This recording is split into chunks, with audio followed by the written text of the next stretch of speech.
Hi, and welcome to a quick overview on the push-ups. Phase one of the push-ups is the proper setup. So the proper setup, we want to make sure that our arms aren't too flared out, that we're about a little bit lower than shoulder, and we're almost in a W position. That's how we want to set up on the floor.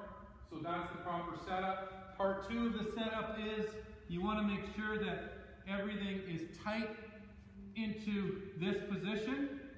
And so once I get into this position, I'm not in, and what you'll see with folks doing burpees, for example, is this will sag, and then you're not really doing the push-up components. One of the reasons why I don't like burpees. So we'll get into this, nice tight core, and you're down, and you're up. That's how your push-up should look. If you bring your hands in a little bit closer, it's a little tighter on the arms and the elbows. If you move too quick, it's a little harder on the elbows and the shoulders. If your arms are too flared, it's harder on your rotator cuff and your shoulders. Now, a lot of folks, especially as we get older, have a hard time with the wrists. A couple of tricks with the wrist is you can get into what we call a neutral position.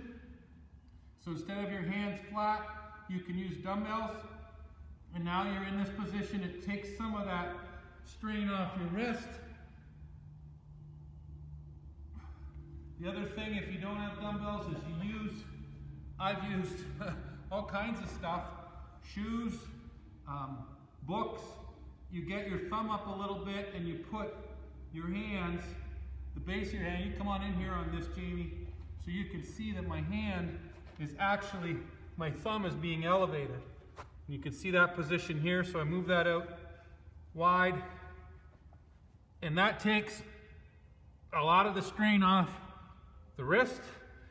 Don't ask me about the biomechanics of it, it just does. If you haven't done push-ups in a while, the last thing you want to do is have push-ups hurt you, so you make them easier by using an incline. You can use a step if your wrists are okay. You can use a chair. I like this particular chair because it keeps me in a neutral position. Nice tight core. And now I play with my timing. So there's a couple tips on keeping your push-up position, this proper setup. The last thing I would say is don't fall in love with repetitions.